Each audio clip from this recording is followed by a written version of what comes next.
আমি আগে ভাবতাম বাচ্চা জন্ম দেওয়াটাই বহুত বড় কাম। জন্ম দেওয়ার পর এটারে ভাবতেছি খাওয়ানি লুয়ানি স্নান করানি ওইটা বহুত বড় কাম।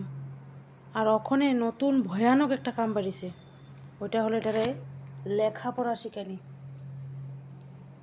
খালি ভাগা ধান্দার থাকে, খালি ভাগা ধান্দার থাকে। অল্প পড়বো কিনা খালি ভাগা ধান্দার থাকে, কোন দিকে কার আওয়াজ পাওয়া যেতেছে ওদিকে ভাগবো। কোন সময় পেন্সিলেই পড়ে যেতেছে তার হাতের থেকে, পেন্সিলও ধরতে পারতেছে না, এখন হাতে ব্যথা হয়ে যাচ্ছে। এমনি সারাদিন ঘুইটা টো টো টো টো করে করে ঘুরে। আর ওখানে দেখ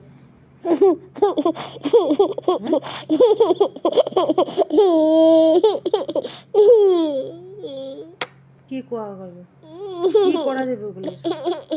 আমার সমস্যার সমাধানটা কি হইব? কেমনে এটাতে পড়াশোনা শিখা যাইব? হ্যাঁ, স্কুল যাবি? হ্যাঁ, এই দেখ স্কুল যাওয়ার সময় ঠন ঠন গোপাল।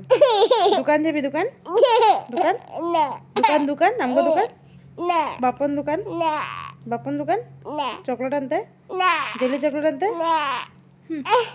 এখন না গেছে লয়ে গেলে ঠিকই টন টন যাবো গিয়া। হ্যাঁ,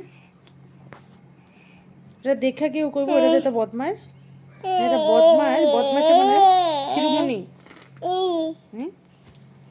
চল লিখতে বল। না পড়া না বাবা,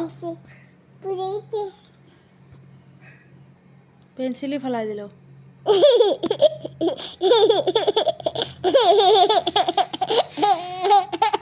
মাথা চুল খালিয়ে গেছে তোমার, যে বাকি আছে না ওটাই যে এগুলো পড়াশোনা সেখানে চক করেছে ওটাও ঝরঝরায় যাবে ওখানে, বুঝে গেছি।